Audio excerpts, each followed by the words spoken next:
Hello po, isang magandang hapon po sa ating lahat. Kami po ang Group 1.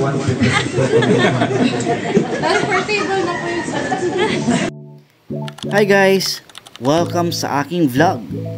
Super special ang uwi namin ngayong araw kasi bukas na ang time para sa pamamanhikan o bulungan.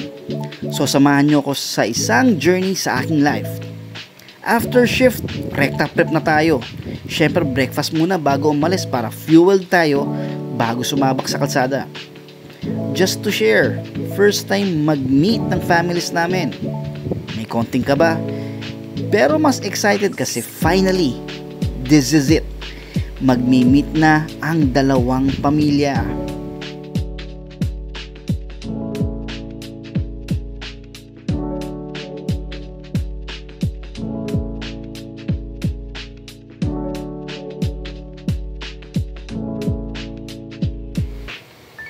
Hindi mo nga talaga mawari ang panahon, ano? Uulan, aaraw, uulan, aaraw. Well, sana magtuloy-tuloy ngayon tong magandang sikat ng araw hanggang bukas.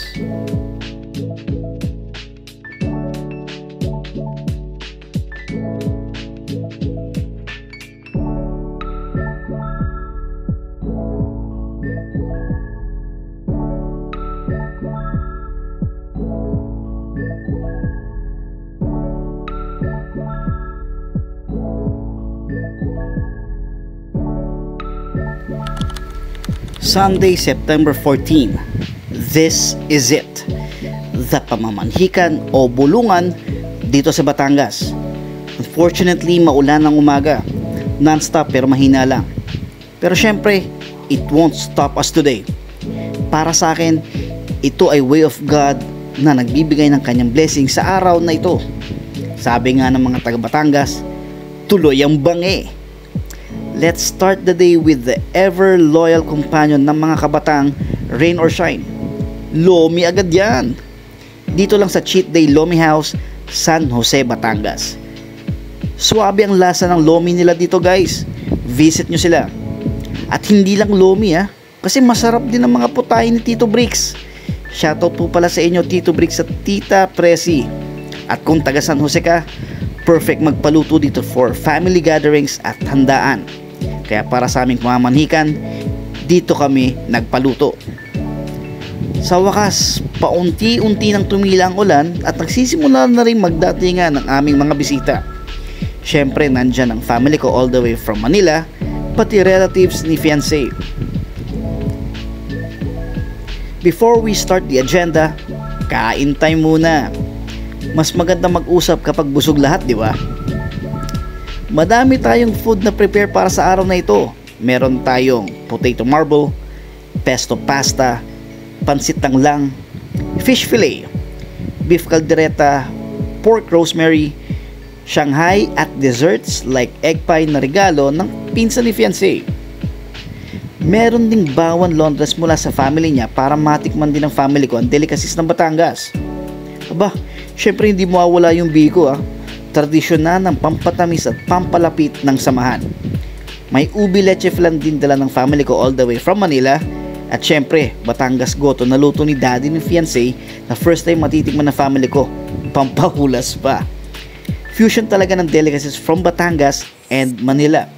So, this is it. Hello po, isang magandang hapon po sa ating lahat. Kami po ang Group 1.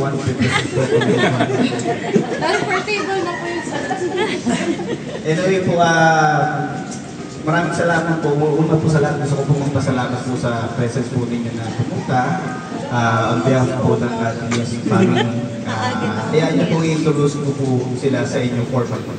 Since nag-propose ako kay fiancé, halos lahat ng plano ay naka-layout na. Almost 60% execution and planning na kami. At swerte kami kasi ang families namin open sa setup na pinili namin.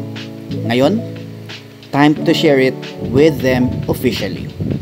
At syempre, introductions muna ng families. At ayun, mukha lang kami nagtitisis defense. Pero smooth at okay naman ang flow ng pagbabahagi namin ng plano. At hindi lang yan, may pasabog pa ako. Birthday din kasi ni fiancé today At bukas, birthday ni Papa.